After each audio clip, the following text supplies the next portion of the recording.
আসসালামু আলাইকুম। আজকে বানাবো আলুর কাবাব। আলুটা আমি সিদ্ধ করে ম্যাশ করে নিয়েছি, দুইটা ডিম দিয়েছি, ডিমটা গ্রেট করে নিয়েছি। এখন দিয়ে দিব ধনিয়া পাতা কুচি, পুদিনা পাতা কুচি, টোস্ট বিস্কিটের গুঁড়া,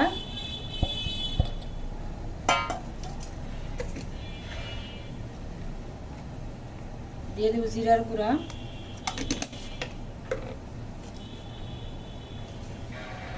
পেঁয়াজ কুচি,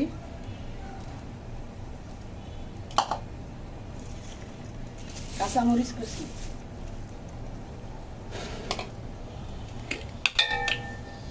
দিয়ে দিব চিলি ফ্লেক্স,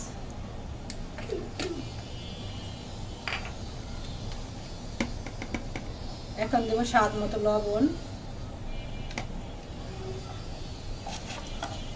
এত পানিটা আমি ভিজিয়ে রেখেছি, পানিটা ফেলে দিছি, এখন দিয়ে দিব। এখন ভালোভাবে ম্যাশ করব।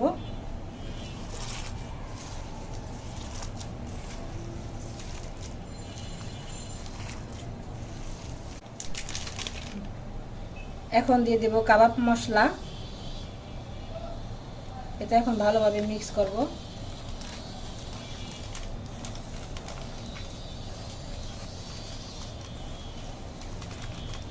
এভাবে মিক্স করে একটু কাবাবের শেপ দিব।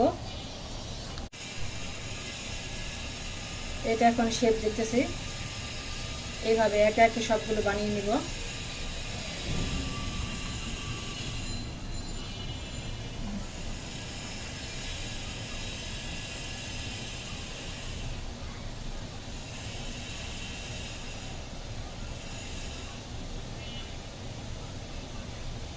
এই যে আরেকটা বানিয়ে দেখালাম।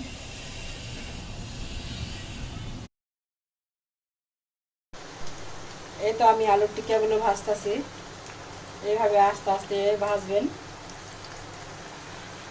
গুলো উল্টে দিয়েছি, এইভাবে আস্তে আস্তে ভাজবেন। এই তো আমার কাবাবগুলো হয়ে গেছে, আলুর কাবাব ভাজা। এখন আরেকটা পদ্ধতি ভাজবো। এখন আলু দিয়ে জালি কাবাব বানাবো। এখন ভাজবো। তো আমি ডিমটা ফেটে নিছি, জালি কাবাব, আলুর জালির কাবাব। এই তো এইভাবে আস্তে আস্তে দিয়ে দিব সবগুলো।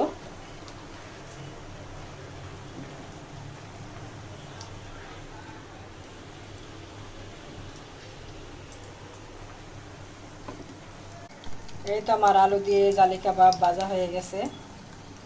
দেখুন কত সুন্দর লোভনীয় হয়েছে, এইভাবে বানিয়ে খাবেন।